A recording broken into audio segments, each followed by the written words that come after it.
High protein oats omelette recipe കണ്ടാലോ? Oats സ്മൂത്തീസും overnight ഓട്സും ഒക്കെ മടുത്തവർക്കുള്ള ഒരു സ്പെഷ്യൽ റെസിപ്പിയാണ് ഇത്. അപ്പോൾ എങ്ങനെ ഉണ്ടാക്കാൻ നോക്കിയാലോ? ആദ്യം നമുക്ക് വേണ്ടത് ഒരു ഹാഫ് കപ്പ് ഓട്സ് ആണ്. നിങ്ങൾക്ക് ഇഷ്ടമുള്ള ഓട്സ് എടുക്കാം. ഞാനിവിടെ യോഗ ബാറിൻ്റെ റോൾഡ് ഓട്സ് ആണ് എടുത്തിട്ടുള്ളത്.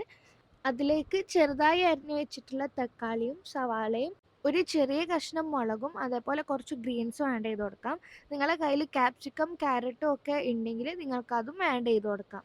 ഇതിലേക്ക് നമുക്ക് 2 മുട്ട പൊട്ടിച്ചൊഴിച്ച് കൊടുക്കാം. ഇത് നല്ലോണം ഒന്ന് മിക്സ് ചെയ്തതിന് ശേഷം നമുക്ക് കുറച്ച് കുരുമുളക് പൊടിയും കുറച്ച് ഉപ്പും ചേർത്ത് കൊടുക്കാം. ഒരു മുട്ടയും കൂടെ ചേർത്തിട്ട് നമുക്ക് നല്ലോണം ഒന്ന് മിക്സ് ആക്കി എടുക്കാം. ഇനി ഒരു പാന് ചൂടാവുന്ന സമയത്ത് അതിലേക്ക് കുറച്ച് എണ്ണയോ അല്ലെങ്കിൽ ഒരു പീസ് ബട്ടറോ ഇട്ടിട്ട് നമുക്ക് നമ്മളെ മിക്സ് ഒന്ന് കുക്ക് ചെയ്തെടുക്കാം. ഒന്ന് മറിച്ചിട്ടിട്ട് 2 ഭാഗവും നല്ല രീതിയിൽ കുക്കായി കഴിഞ്ഞാൽ നമുക്ക് ഫ്ലെയിം ഓഫ് ചെയ്തിട്ട് ഒരു പ്ലേറ്റിലേക്ക് സെർവ് ചെയ്യാം. ഇതിൻ്റെ കൂടെ നമുക്ക് ഹെൽത്തി ആയിട്ടുള്ള ഒരു ഹോം മെയ്ഡ് ചന സോസും കൂടെ ആഡ് ചെയ്ത് കൊടുക്കാം. ഇത് ഈ സോസിൽ ഡിപ്പ് ചെയ്ത് കഴിക്കാൻ നല്ല ടേസ്റ്റാണ്. എന്തായാലും എല്ലാവരും ട്രൈ ചെയ്ത് നോക്കുക.